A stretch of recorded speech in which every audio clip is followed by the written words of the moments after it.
Our first stop is Olvera Street in Los Angeles.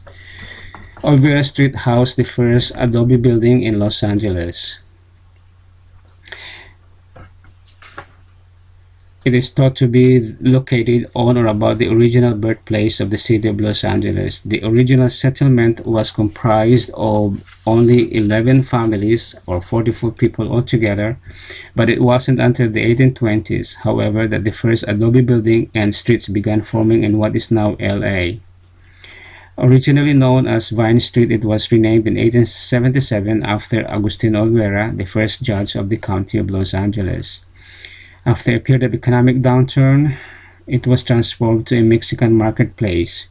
Today, Olvera Street is comprised of 27 buildings of various ages and stands as a living testament to the folk beginning of Los Angeles. This structure, or this place, serve as a unifying factor for the Latino community that help preserve their culture and their heritage. Our next stop is the Great Smoky Mountains,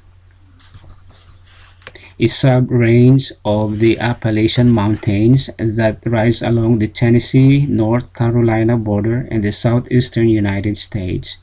By the time the first English explorers arrived in southern Appalachia in the late 17th century, the Cherokee tribe controlled much of the region, and the Great Smoky Mountains lay at the center of their territory.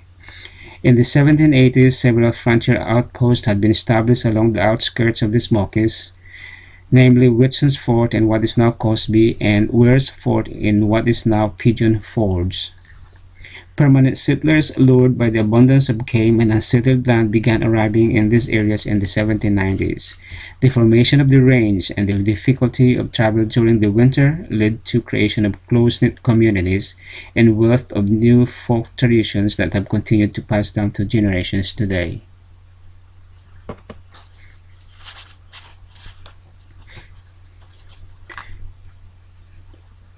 Our third stop on our tour, the St. Petersburg Mosque, was completed in 1913 and at the time served the 8,000 Muslims in the city. It was the biggest mosque existing in Europe and was built in the capital of the Russian Empire with the permission of Emperor Nicholas II to commemorate the 25th anniversary of the reign of Abdul Ahad Khan in Bukhara. The mosque minarets are 42 meters high and the dome stands at 39 meters high.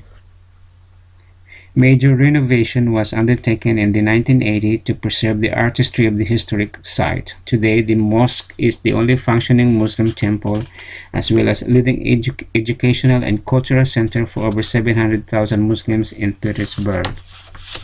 This is an example, a very good example of relocation diffusion, where migrants bring along with them their customs, religion, and language. To this day, this structure serves as a unifying factor among Muslim worshippers in the community. Our final stop on our tour is a place called Hadrian's Wall, sometimes called Roman Wall. It stretches from the North Sea to the Irish Sea and is about 73 miles long.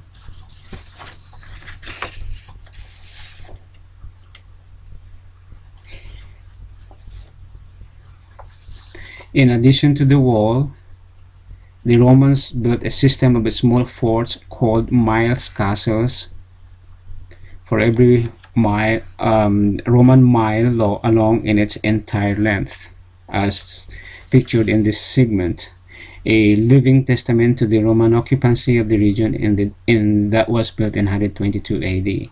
This wall was believed to serve as a defensive barrier, a trade boundary, and citizen control area. Today, the wall is the most popular tourist attraction in northern England.